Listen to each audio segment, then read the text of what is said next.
Iran কি হতে যাচ্ছে নতুন রাশিয়া? রাশিয়ায় কি এবার ইরানকে দিতে যাচ্ছে সেই পারমাণবিক অস্ত্র? রাশিয়া ইরান জোটে কি এবার কেঁপে উঠবে ইসরায়েল সহ পশ্চিমারা? কারণ ইরানের কট্টরপন্থী আইন প্রণেতা কামরান গাজানফারির দাবি, তেহরানকে পারমাণবিক অস্ত্র সরবরাহ করতে ইচ্ছুক মস্কো। তাহলে কবে ইরানের সামরিক বহরে যোগ হচ্ছে এই শক্তিশালী মারণাস্ত্রটি?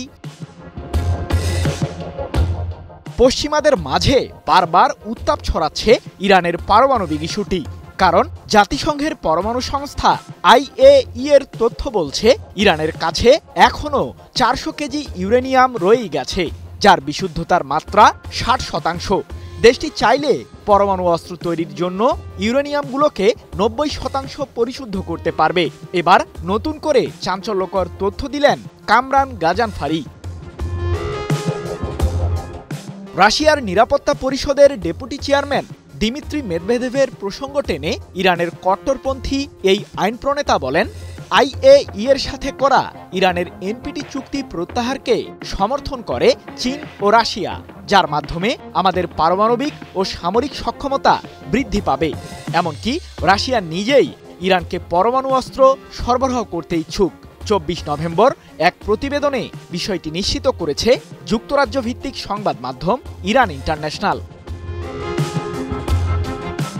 এর আগে দিমিত্রি মেদভেদেভ ইরানের পারমাণবিক ইস্যুটি নিয়ে এক প্রতিক্রিয়ায় বলেন, বেশ কয়েকটি দেশ তাদের নিজস্ব পারমাণবিক অস্ত্র ইরানকে সরাসরি দিতে প্রস্তুত। তার এই মন্তব্যের কড়া সমালোচনা করেন মার্কিন প্রেসিডেন্ট ডোনাল্ড ট্রাম্প। এমনকি ইরানে আবারও সামরিক অভিযান চালানোর হুমকি দেন যুক্তরাষ্ট্রের এই শাসক। কিন্তু রাশিয়া কি চাইলেই ইরানকে পারমাণবিক অস্ত্র দিতে পারবে? রাশিয়া নিজেই বিশ্বের সবচেয়ে বড় পারমাণবিক শক্তিধর রাষ্ট্র হলেও এই মারণাস্ত্রটি ইরানকে দিতে কিছু বাধার মুখে পড়বে বলে ধারণা বিশ্লেষকদের। কারণ 1968 সালে তৎকালীন সোভিয়েত ইউনিয়ন NPT চুক্তিতে সই করে, যার মাধ্যমে পারমাণবিক অস্ত্রের বিস্তার রোধে IAEA এর কাছে প্রতিশ্রুতি দেয় সোভিয়েত ইউনিয়ন, যে চুক্তিটি বর্তমান রাশিয়াও অনুসরণ করছে। ফলে পারমাণবিক শক্তিধর দেশ হয়েও ইরানের কাছে মারণাস্ত্রটি হস্তান্তর করতে পারবে না রাশিয়া। সৃজন মাহমুদ, নিউজ 24।